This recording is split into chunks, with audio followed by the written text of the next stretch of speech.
Cek. Selamat pagi Bapak Ibu sekalian.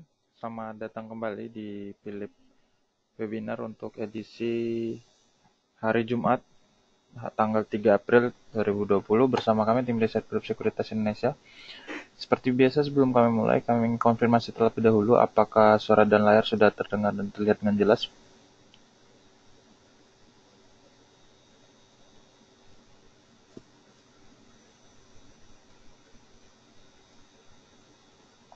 Baik, nampaknya sudah jelas. Terima kasih atas konfirmasinya Bu Linda, Pak Andre, sama Pak Hendra Tanzil. Langsung saja kita mulai untuk sesi pertama yang akan dibawakan oleh Pak Jasa.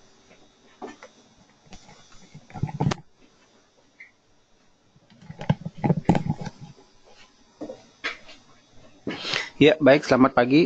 Untuk hari ini kami melihat IHSG berpotensi untuk melanjutkan pergerakan naiknya ya, atau bullish secara moderat. Uh, dengan support berada di 4347, sementara resisten berada di 4623. Jadi hari ini kelihatannya akan menguji level psikologis 4600. Untuk pagi ini indeks saham regional dibuka menguat ya, mengikuti pergerakan naik indeks saham Wall Street semalam yang didorong oleh lonjakan kenaikan harga minyak mentah dunia, di mana harga kontrak berjangka atau futures dari minyak berjenis PTI naik 24,7% dan mencatatkan kenaikan terbesar dalam sejarahnya, sementara harga kontrak berjangka minyak mentah jenis Brent naik 17,8%. Hal ini karena Presiden Trump mengumumkan bahwa telah memprakarsai pembicaraan antara Arab Saudi dan juga Rusia ya, dengan menghasilkan kesepakatan antara Saudi dan Rusia untuk melonggarkan tekanan pada pasar atau harga minyak dunia. Presiden Trump berharap kedua negara yaitu Saudi Arabia dan Rusia akan segera mengumumkan pemangkasan produksi minyak 10 juta barel per hari hingga 15 juta barel per hari. Arab Saudi telah meminta diadakannya pertemuan darurat OPEC, sementara Rusia sendiri telah mengatakan tidak lagi berencana untuk menambah produksi. Namun Arab Saudi dan Rusia tidak secara langsung meminta Amerika Serikat untuk berpartisipasi dalam usaha pemangkasan minyak ini, karena kita tahu melalui teknologi shale gasnya Amerika Serikat sekarang adalah salah satu, kalau bukan ya, produsen paling besar minyak di dunia. Jadi banyak pihak melihat kalau Amerika Serikat tidak dilibatkan, dampak dari pemangkasan oleh Saudi Arabia dan Rusia ini tidak akan optimal ya. Namun untuk mengajak Amerika Serikat untuk memangkas produksi juga sulit dilakukan, karena seperti Arab Saudi dan Rusia kan mereka punya BUMN migasnya ya, sementara di Amerika Serikat tidak ada BUMN, jadi mungkin akan berbenturan dengan undang-undang ini ya, antitrust law-nya di Amerika Serikat. Dari sisi makroekonomi, investor masih terus menyerap berita buruk ya. Semalam ada rilis data jumlah orang di Amerika Serikat yang untuk pertama kalinya mencairkan tunjangan pengangguran atau initial jobless claim untuk minggu lalu yang berakhir tanggal 28 Maret ternyata bertambah 6,65 juta orang. Ini melebihi estimasi paling pesimis dari para ahli ekonomi yang sebesar 5,25 juta. Sehingga secara 2 minggu terakhir ini total ada sekitar 10 juta orang di Amerika Serikat ya, kehilangan pekerjaannya akibat lumpuhnya aktivitas ekonomi karena banyaknya penutupan usaha ya, ataupun lockdown di sejumlah negara bagian di Amerika Serikat. Di Asia, dari Jepang dilaporkan services PMI untuk bulan Maret atau PMI untuk sektor jasa anjlok ke level 33,8 dari level 46,8 pada bulan Februari. Ini adalah laju kontraksi terparah ya sejak krisis finansial global tahun 2008 lalu. Jadi memang sentimen positifnya dari kenaikan harga minyak saja ya kalau kita lihat. Sementara dari makroekonominya data terus memperlihatkan dampak yang diakibatkan oleh virus corona di ekonomi global. Kita ke market news. Yang pertama adalah PT Siloam International Hospital atau Silo. Silo akan menggunakan 2 rumah sakitnya untuk mengobati atau merawat pasien-pasien dari virus corona. Sementara PT Diamond Food Indonesia atau DMND mencatatkan pendapatan 6,91 triliun rupiah sepanjang tahun 2019 atau tumbuh 10,96% dari tahun 2018. Terakhir adalah PT Wijaya Karya atau Wika. Wika mengklaim penyebaran virus corona tidak mempunyai dampak yang signifikan pada kinerja operasional ataupun kinerja finansial dari perseroan. Ya, ini karena memang tidak banyak ya proyek infrastruktur yang tertunda oleh virus corona ini. Untuk forward flow analisis di pasar saham kemarin, asing mencatatkan net sell 461,3 miliar rupiah, sehingga total aliran dana asing secara year to date net sell 13,35 triliun rupiah. Secara kinerja year to date IHSG minus 28,06%, sementara LQ45 secara year to date kinerjanya minus 32,17%. Segmen berikutnya dibawakan oleh Ican.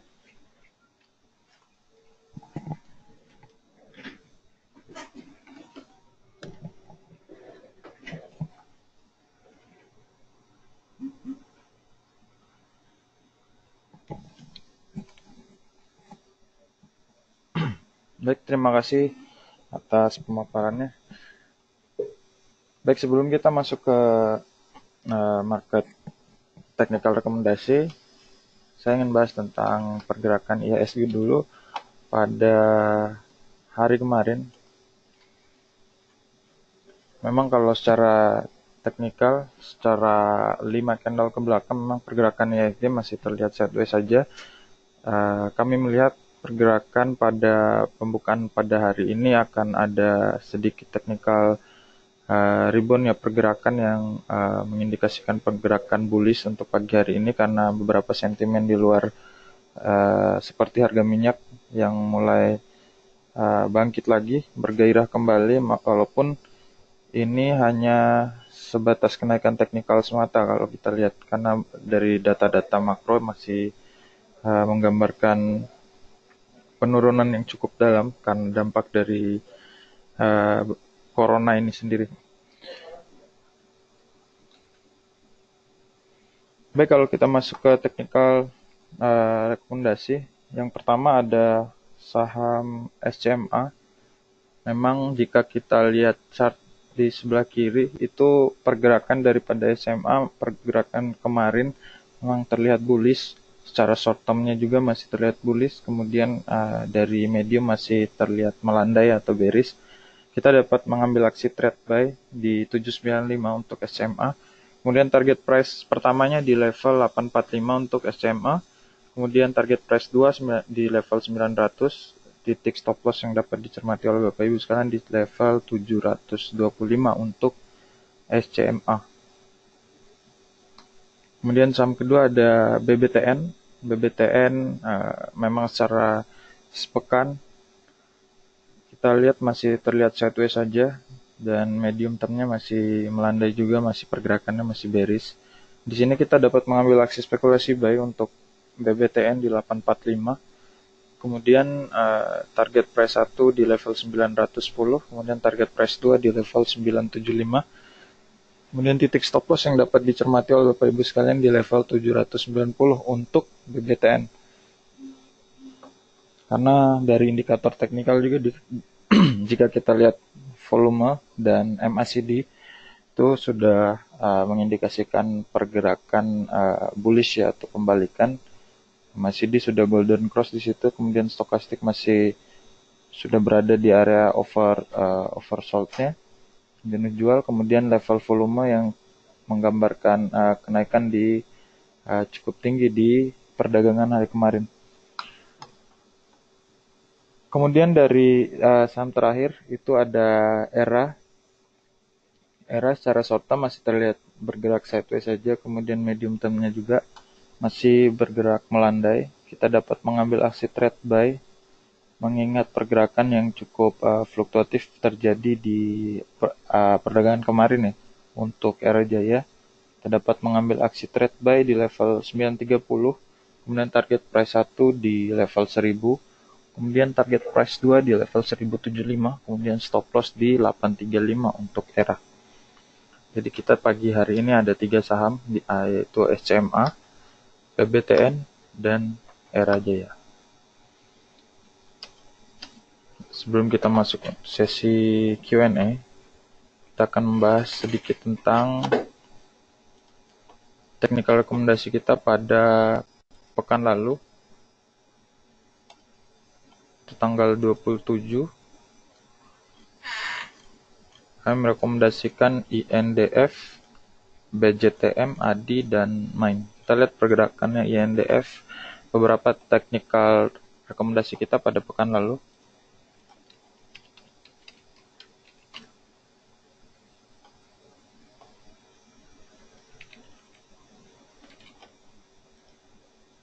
Pada tanggal 27 Maret, kami merekomendasikan INDF trade buy di level 5975, kemudian target price 1 di 6250.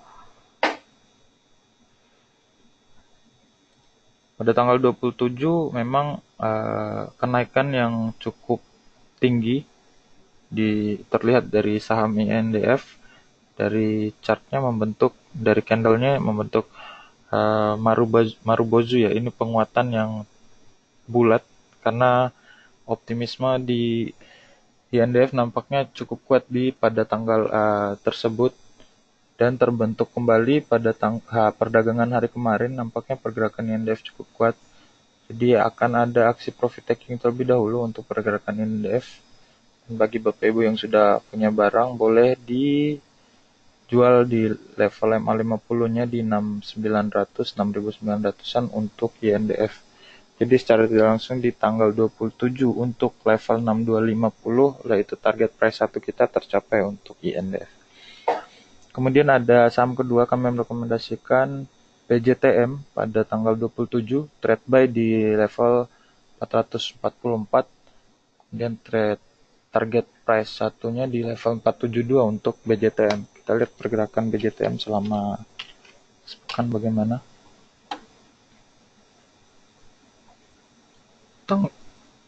Tanggal 27 sempat dibuka di level 460, tertinggi di 494 untuk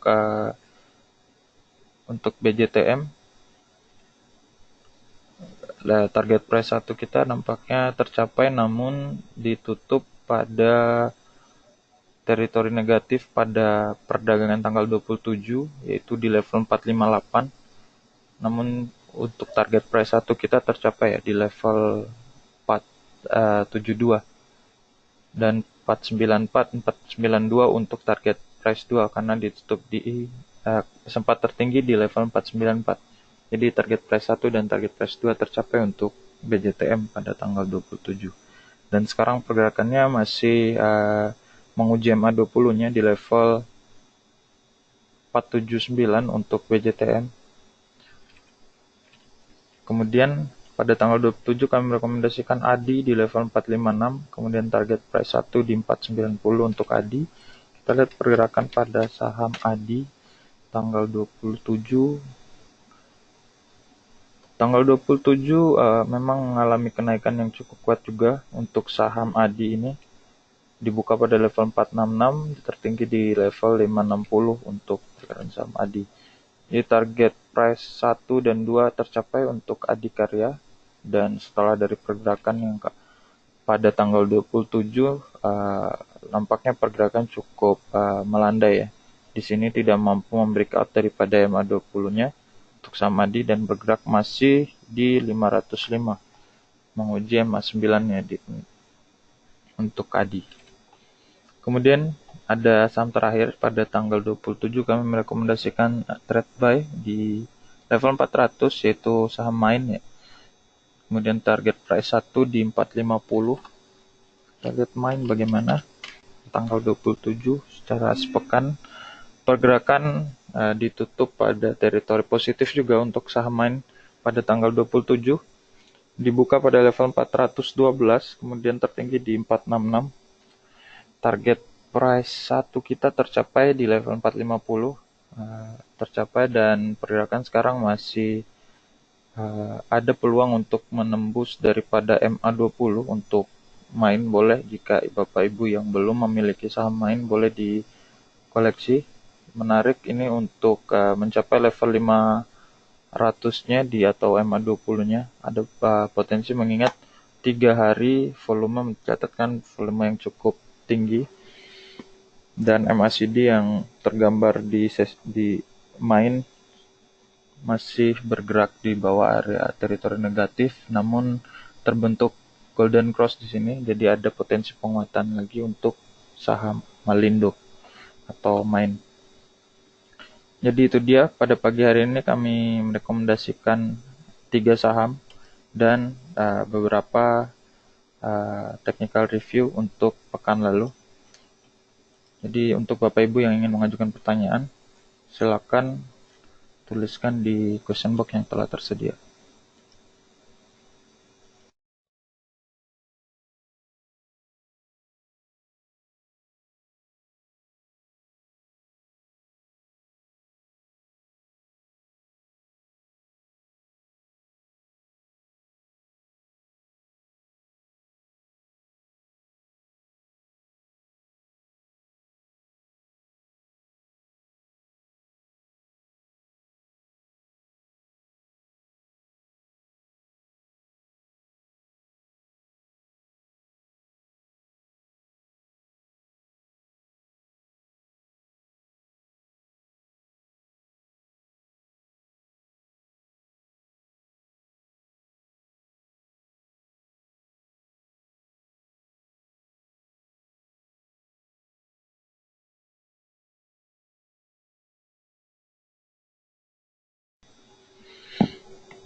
Baik, langsung saja kita masuk ke sesi Q&A.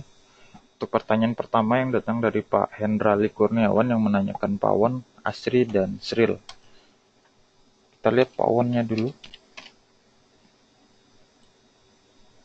Untuk pawon, jika kita review ke belakang, pergerakannya masih cenderung sideways saja. 4 candle terakhir memang menguji MA9 dan masih bergerak di MA9 juga.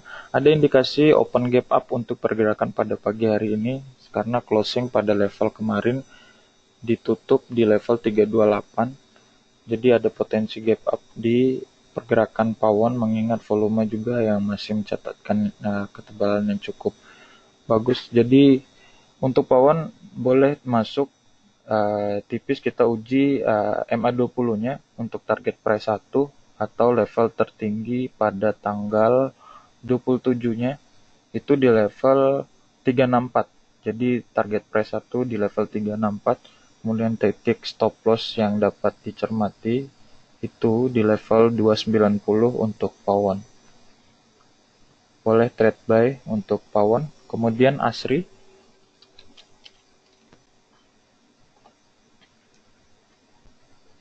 Pergerakan Asri juga masih cenderung sideways saja jika kita review beberapa hari ke belakang, namun indikator volume yang masih mengindikasikan ketebalan yang cukup. Untuk Asri dapat boleh kita koleksi tipis untuk menguji MA20-nya juga. namun kita uji pakai lot tipis saja ya untuk pergerakan daripada ASRI, karena 2 hari ke belakang memang pergerakannya masih stagnan saja ya. Jadi sempat bergerak pada level tertinggi di level 115, namun ditutup justru membentuk doji candle untuk pergerakan daripada ASRI.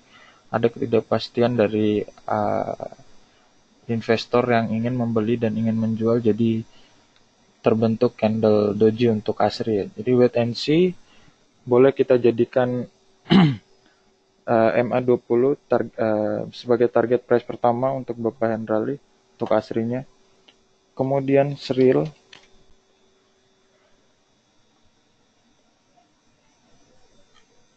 juga pergerakannya 4 hari ke belakang masih bergerak sideways saja, karena pergerakan yang yang diperlihatkan oleh Sril ini masih bergerak melandai ya. Kalau kita lihat secara short term juga masih melandai.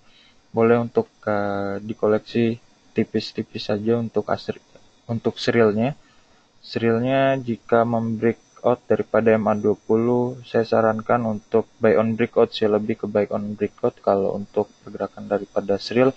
Karena kalau kita lihat volume juga tidak terlalu tebal karena masih bergerak tipis saja. Kemudian indikator stokastik RSI-nya juga masih indikasikan overbook ya. Jadi masih bergerak jenuh beli maksud saya. Jadi akan ada potensi penurunannya masih cukup tinggi ya untuk Sril. Jadi begitu Pak Hendrali. Kemudian pertanyaan dari Ibu Linda Cynthia yang menanyakan KF.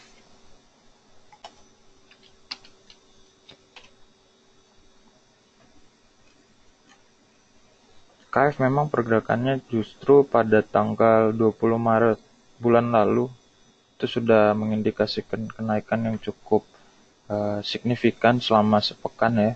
Jika kita lihat juga tertingginya pada level 1625. Akan ada potensi penguatan lanjutan mengingat KF ini adalah salah satu industri kesehatan ya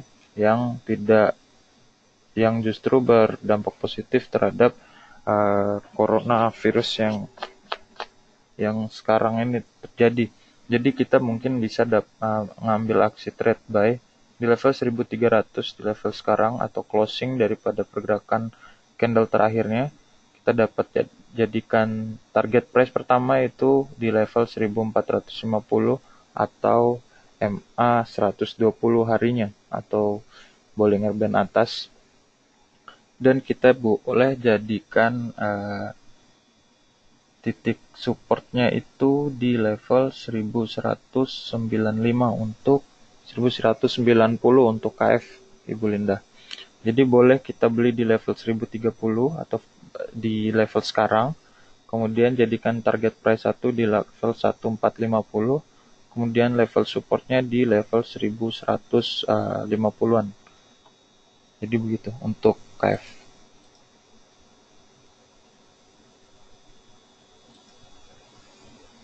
Kemudian pertanyaan lanjutan dari Bu Linda yang menanyakan Elsa.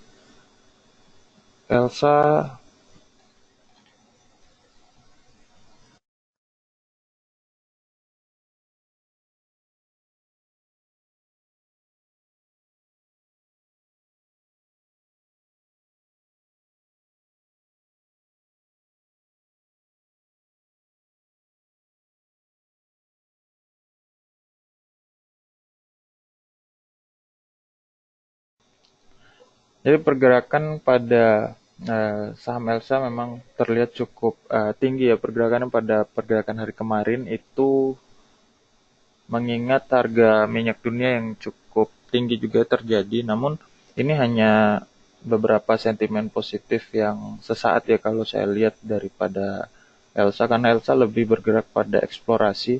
Jadi ketika harga minyak dunia mengalami kenaikan belum terlalu signifikan mengikuti pergerakannya, karena sentimen-sentimen seperti itu hanya bergerak sentimen technical rebound saja kalau saya lihat untuk pergerakan daripada Elsa. akan ada potensi penurunan hari ini untuk pergerakan daripada Elsa, atau pergerakannya bisa dibuka pada level 151 untuk pergerakan hari ini, namun bergerak lebih menguji kepada MA20-nya untuk Elsa. Boleh saya sarankan untuk tunggu di MA20-nya untuk Ibu Linda di level 165. Jadi untuk Elsa koleksi di level 165 karena akan ada aksi profit taking mengingat kenaikan yang cukup tinggi.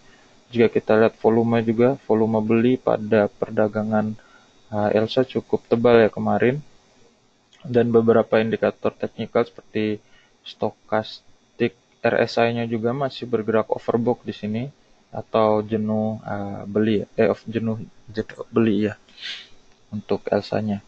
Jadi wait and see aja Bu Linda di level MA20-nya.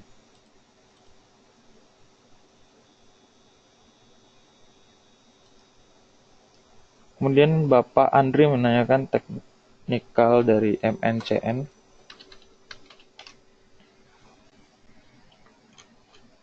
MNCN pergerakannya kemarin ditutup membreakout MA20 ya. Pergerakannya cukup menarik untuk pergerakan dari MNCN. Jika kita lihat secara sepekan juga cenderung mengalami kenaikan, namun masih bergerak stagnan saja. Dan perdagangan hari kemarin menembus daripada MA20-nya. Akan ada potensi penguatan yang cukup kuat untuk MNCN nampaknya di sini karena bergerak sudah di atas MA20. Boleh dikoleksi di level 1005 yang atau harga sekarang atau penutupan kemarin. Kemudian jadikan target price di level tertinggi pada perdagangan tanggal 13 Maret itu di level 1100 boleh dijadikan target price pertama. Kemudian level MA20-nya boleh dijadikan level support di level 975 untuk MNCN.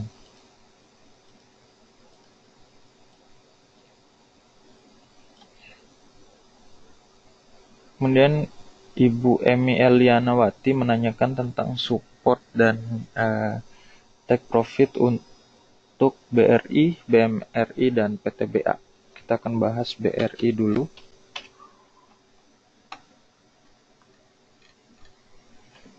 Untuk level support untuk BRI yaitu di level 2735 untuk supportnya.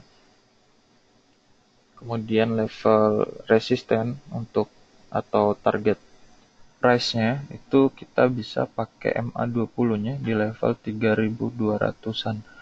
Nampaknya potensial upside-nya lebih besar kalau kita lihat daripada support yang saya sebutkan barusan di level 2751 untuk support, kemudian level 3000 MA20 di level 3225 itu nampaknya potensial upside-nya cukup besar, namun saya menyarankan untuk wait and see terlebih dahulu untuk BBRI. Kemudian BMRI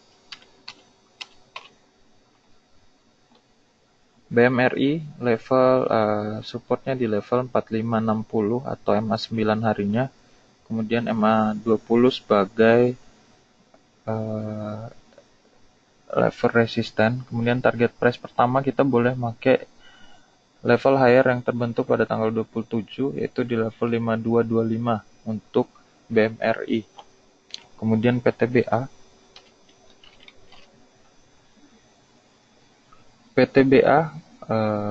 cukup menarik ini pergerakannya pada perdagangan hari ini dibuka pada level teritori positif ya. Itu dibuka di level 2020. Kemudian tertinggi masih di level sekarang yaitu 2100-an. Boleh dikoleksi tipis untuk PTBA itu jadikan MA50 sebagai target price pertama di level 2180. Kemudian level support boleh dijadikan pada level 1950 untuk PTBA.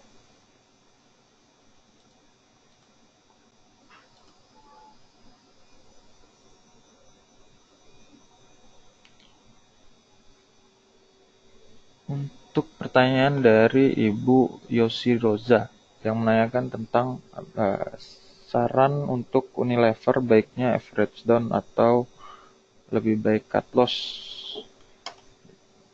Boleh kita lihat Unilevernya dulu.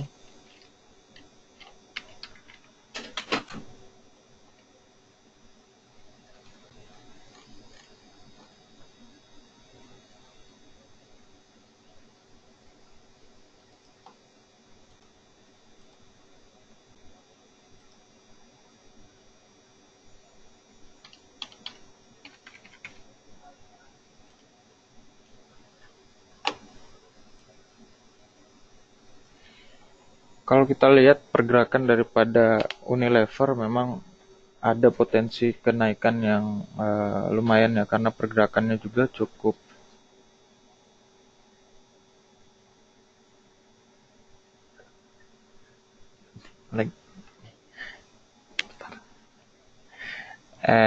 potensial upside-nya cukup kuat karena masih bergerak 3 hari ini masih bergerak di atas MA20, karena sekarang masih menguji di MA50 harinya.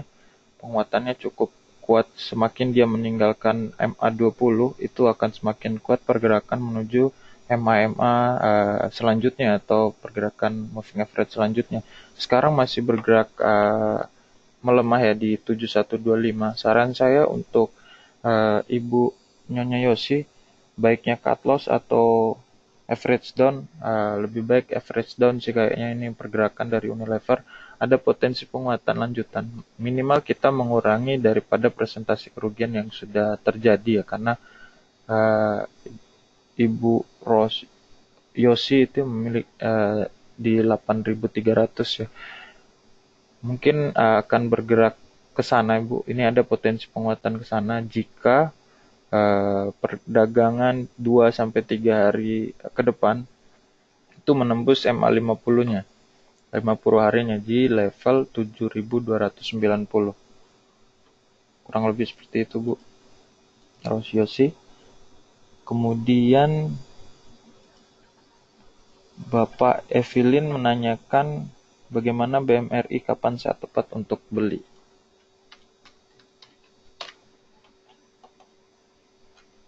BMRI dibuka sedikit gap up pada perdagangan hari ini di level 4.800. Jadi potensial upside cukup kuat karena masih kita jadikan MA20 sebagai target price 1. Boleh beli di level 4.800 sampai dengan level 4.820-an di harga sekarang. Potensi yang cukup kuat juga mengingat volume masih bergerak cukup tebal untuk perdagangan hari kemarin juga, dan MACD-nya juga masih golden cross, bergerak di area negatif di bawah MACD histogram. Boleh dijadikan level beli di level 4820 di level sekarang, Pak Evelyn. Kemudian Ibu Linda menanyakan KF dan Elsa, tadi sudah dijelasin ya Bu untuk KF-nya. Kemudian Bapak Antoni Tarigan menanyakan Wika, Pegas, dan Telkom. Wika dibuka di teritori hijau, sedikit opening gap up juga di level 885, sekarang bergerak di 890. Boleh kita trading tipis saja untuk Wika di level 975, kita jadikan target price pertama 975, kemudian level supportnya di level 770 untuk Wika. Kemudian Pegas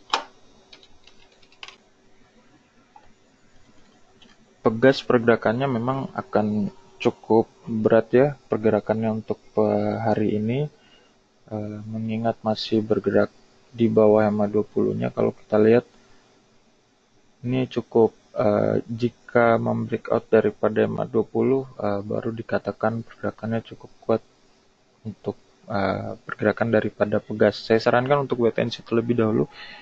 Kita lihat pergerakan pada sesi 1 ini apakah mampu membreakout atau tidak. Untuk Pegasnya kita sarankan wait and see dulu ya Pak. Kemudian Telkom.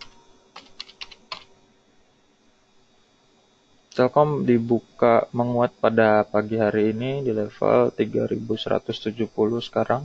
Boleh dikoleksi untuk pergerakan daripada Telkom. Nampaknya akan menguji level higher pada tanggal 31 Maret lalu di level 3.300. Boleh kita jadikan target price di level tersebut di level 3.300. Kemudian jadikan level lower pada perdagangan hari kemarin itu sebagai support di level 3.020 untuk Telkom.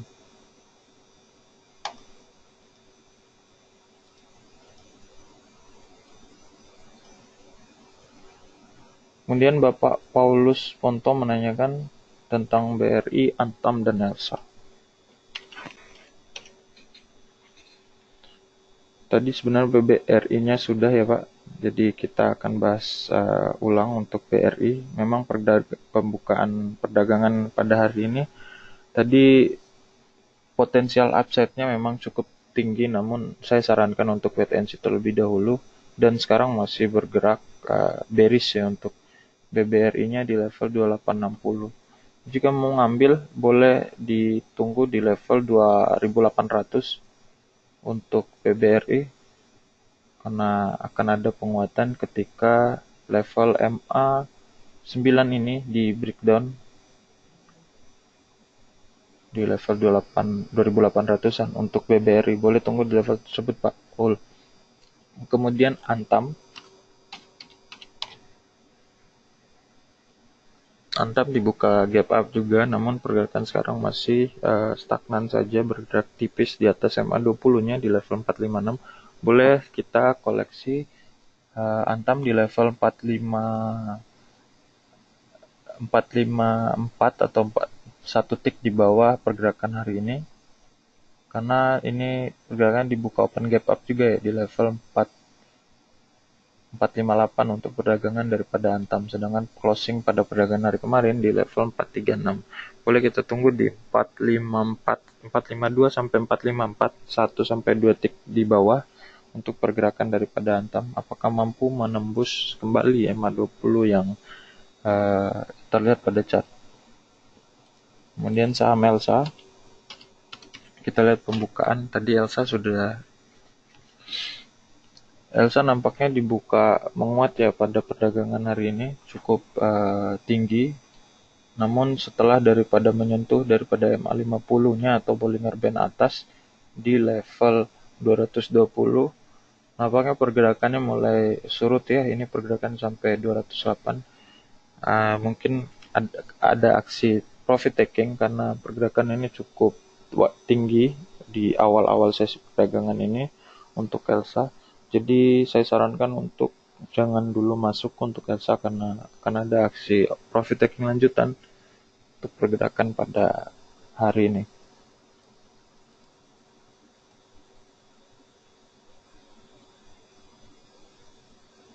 Bapak Nur Cahyana Eko Saputra menanyakan tentang secara umum, apakah pergerakan pada hari ini menguat?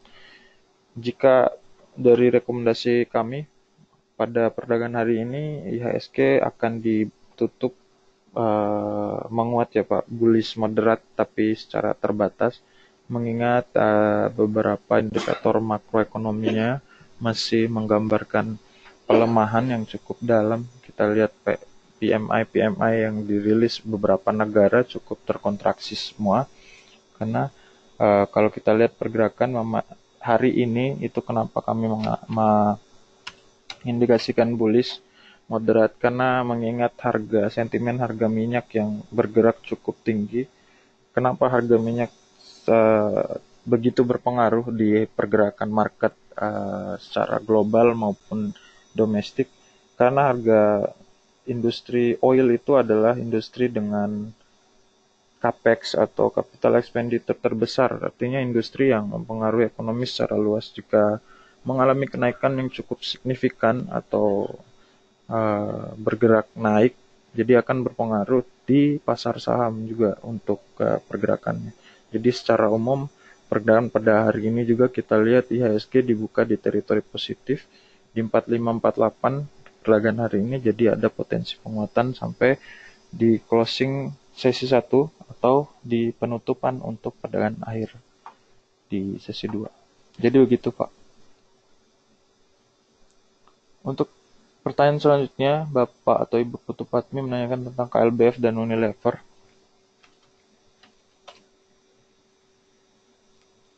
KLBF nampaknya pergerakannya sudah mulai terhenti di upper band-nya.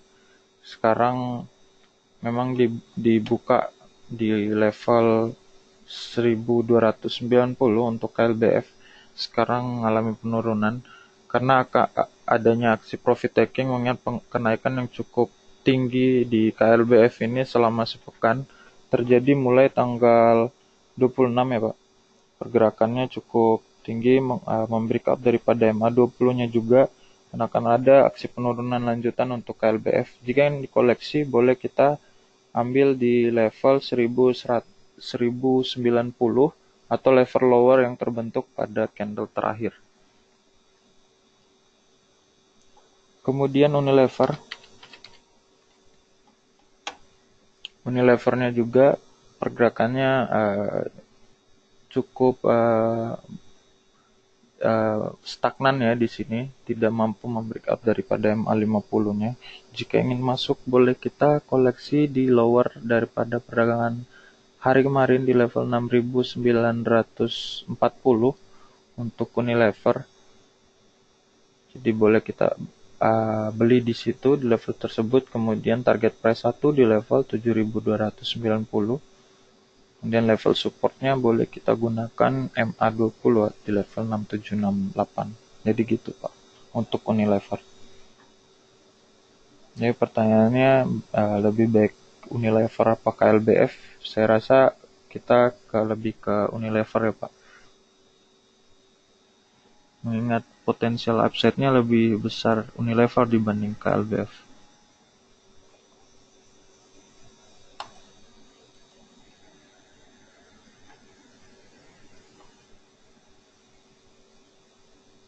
Kemudian pertanyaan lanjutan dari Ibu Kusuma Stuti yang menanyakan BBRI, BJTM. BBRI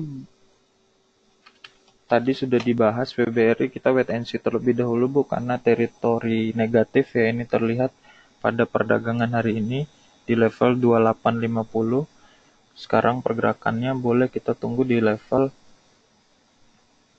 lower daripada candle terakhir ya, di level 2800-an untuk BBRI. Nah, potensial upside-nya juga cukup tinggi, namun ketika dia menembus daripada MA9 nampaknya akan ada pergerakan positif ini untuk BBRI. Boleh kita tunggu sampai pada level sesi 1 apakah mampu bergerak di level 2800-an apa tidak. Jika mampu boleh dikoleksi untuk BBRI. Kemudian BJTM-nya. Untuk BJTM pergerakannya cukup positif ya pada pergerakan hari ini. Dibuka open gap up di level 470 dan sekarang membreakout daripada MA20 yaitu 482-nya. Sekarang bergerak di level 482. Akan ada potensi penguatan lanjutan jika Bapak Ibu ingin masuk di BJTM. Menarik sebenarnya. Kita trading buy saja di level tersebut, kemudian jadikan level resisten atau target price di level 495 untuk BJTM. Kita uji pakai lot tipis juga nggak apa-apa ini untuk BJTM, karena jika kita lihat secara MACD juga udah golden cross di area negatif areanya, boleh digunakan untuk trading buy saja untuk BJTM. Ya kurang lebih seperti itu Ibu Kusuma.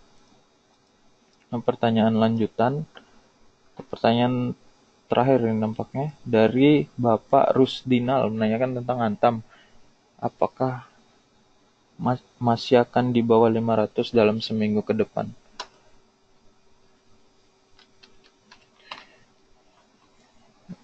Pertanyaan ini sebenarnya melihat seasonality dari pergerakan daripada Antam ya Bapak Rusdinal. Kita boleh jika ingin melihat pergerakan Antam ke depan secara sepekan bagaimana, kita boleh gunakan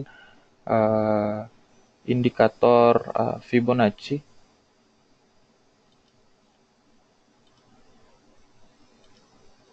Saya akan men-style dulu.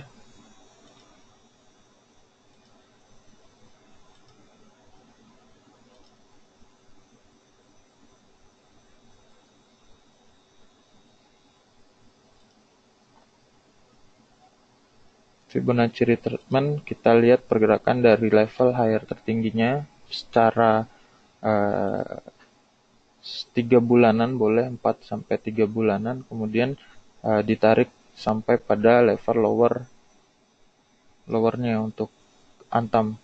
Nah, pergerakan kalau kita lihat memang sekarang Antam masih bergerak di bawah level 500-an. Secara sepekan akan ada potensial upside sih sebenarnya, ini masih bisa bergerak di atas 500, mengingat ada gap yang terjadi pada tanggal 11 Maret lalu di candle antara dua candle 11, tanggal 11 dan tanggal 12 membentuk gap down di situ, karena ada potensi untuk menutup gapnya terlebih dahulu atau ditutup di level 5050-an. Boleh kita jadikan level target price pertama, kemudian kalau kita melihat mundur lagi ke belakang, ada gap down juga yang terjadi di tanggal 6. Jadi akan ada potensi menutup gapnya terlebih dahulu. Namun saya belum berani jamin apakah seminggu ke depan akan bergerak kuat atau tidak untuk pergerakan Antam, mengingat pasar yang seperti ini. Jadi kurang lebih seperti itu, Pak, untuk Antamnya. Kemudian kita lihat apakah masih ada pertanyaan.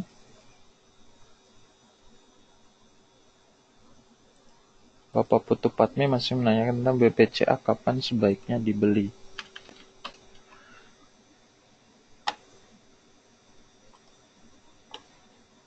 Oke, kita lihat BBCA. BBCA masih ada potensial downside-nya masih kuat ini, pergerakan dari BBCA. Boleh kita tunggu di MA9-nya saja kalau untuk BBCA di level 26.000 atau level lower pada tanggal 30 Maret.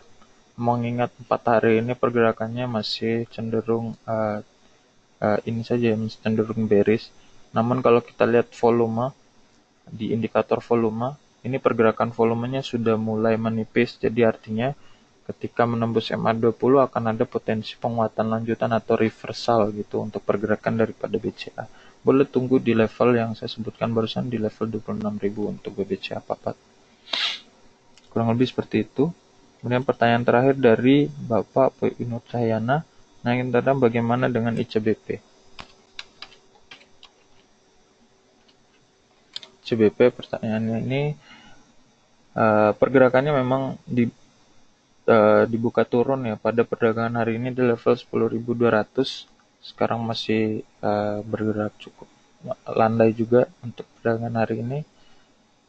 Akan ada potensi penurunan lanjutan sampai pada sesi 1. Apakah mampu menembus daripada MA20-nya atau tidak? Boleh kita tunggu di level 9.935 untuk ICBP-nya, Bu. Jadi ketika menyentuh level tersebut boleh dibeli, kemudian jadikan target price itu di level higher pada hari ini. Trading buy saja ketika menyentuh pada level tersebut, karena kenaikannya sudah cukup tinggi ya, menembus daripada MA20 itu kenaikan cukup signifikan secara 2 pekan ini dari tanggal 24 lalu, 24 Maret, pergerakan cukup signifikan untuk perdagangan daripada ICBP. Dan jika bergerak positif lanjutan, akan ada potensi, jika bergerak positif berkelanjutan akan menguji daripada MA50-nya di level 10.600 untuk ICBP. Jadi wait and see dulu sampai pada sesi 1 apakah mampu menyentuh daripada MA20-nya. Kurang lebih seperti itu. Jadi pertanyaan Ibu Nur Cahyana adalah pertanyaan yang menutup perjumpaan kita pada hari ini. Pertanyaan terakhir. Terima kasih untuk Bapak Ibu yang sudah menyempatkan hadir di Philip Webinar edisi tanggal 3 ini. Terima kasih atas partisipasi dan atensinya. Mohon maaf jika ada kekurangan atau salah-salah kata-kata yang kurang berkenan. Saya ucapkan terima kasih dan salam cuan.